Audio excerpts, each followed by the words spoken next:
Hello everyone, I'm Dan Elzer, President of the Training Academy, and I want to share with you our agent market update for June of 2022. Now before I get into the update, I want to make sure that you understand that we have opportunities right now. Anytime a market is in transition, you have opportunity. True professionals in real estate can really make a difference right now. If you're willing to pivot with your strategies and skills, you can have the greatest years you've ever had as we go through a transition. So let me talk about the update.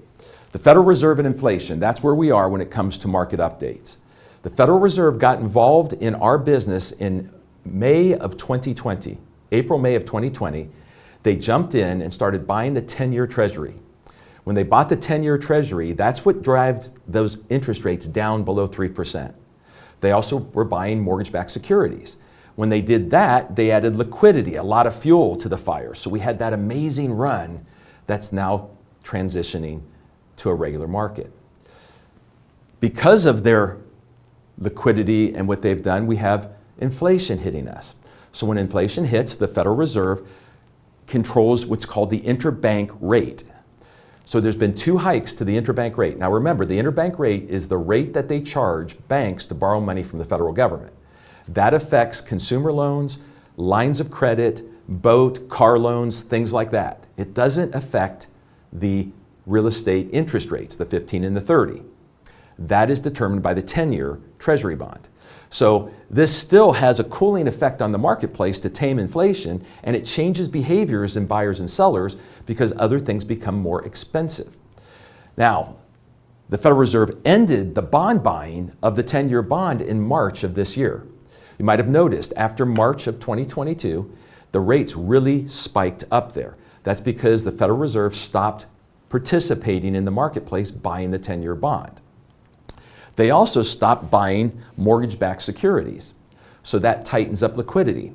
So both of those things happening in March has made it a little more expensive to borrow and have driven the interest rates higher. But now they're stuck where they put over $7 trillion on their balance sheet. And now they need to unwind their balance sheet. So now starting June 1st, they are selling back into the market the bonds that they've purchased and the mortgages they've purchased. Well, whenever you start to sell back into the marketplace, it also puts upward pressure on interest rates. So if you look at the beginning of June, we have again the start of a little bit of a spike of rates going up. Now they say it's going to take them 3 years to unwind that $7 trillion. So there's going to be a steady flow of them pressuring the marketplace by selling into the market.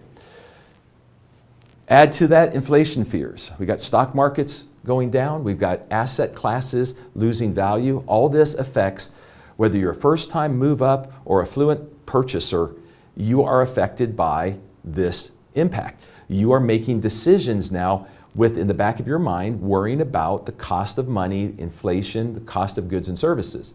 So that changes the behavior and the people that we work with.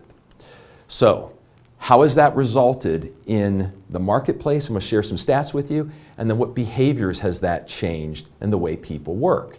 Well, to begin with, mortgage rates are on the rise. We know that. They're going to be on the rise a little bit more. I don't know how high they'll go, but I know they're going to creep up some more on us. In May, year over year, in May, mortgage applications for purchase fell by 16%.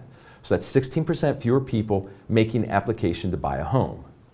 The number of buyers making offers on homes fell by 12%.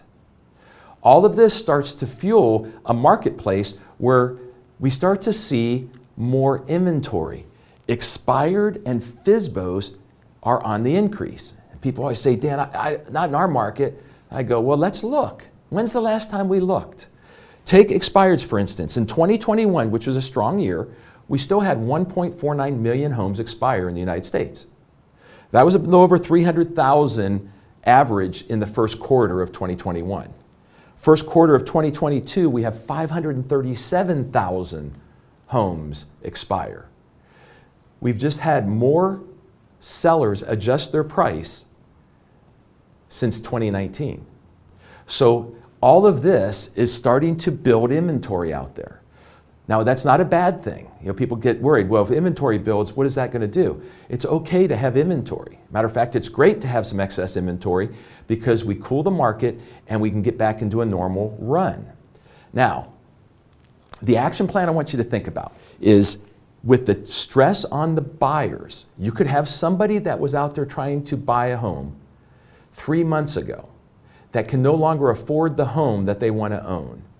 And emotionally, they cannot go down in the houses. They don't want to go from the estates to the manors, because they've fallen in love with the homes they've been looking at. So as a buyer agent, you are at most risk in a transitional market. You have to have your vetting skills strong. You got to make sure that the people you are with are still qualified and are willing to compete. I have a saying that there's always enough real buyers for listing agents. But in a transitional market, there's not always enough real buyers for all the buyer agents, since we have upwards of 80% of real estate agents working the buyer side. So I need you to balance yourself. I need you to claw back some time, get some inventory, so you have the guarantee of having income from inventory. You've got your seller becoming your buyer, and that becomes the strongest, most urgent person for you to work with, to go out and compete with.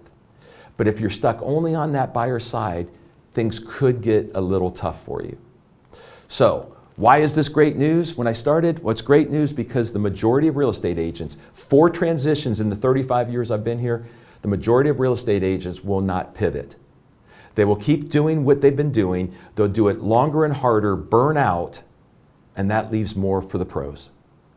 Make your adjustments, make your pivot, get balanced in your business, and life will be great. I promise you. I hope this helps a little bit. Until next time, I'm Dan Elzer with the Training Academy.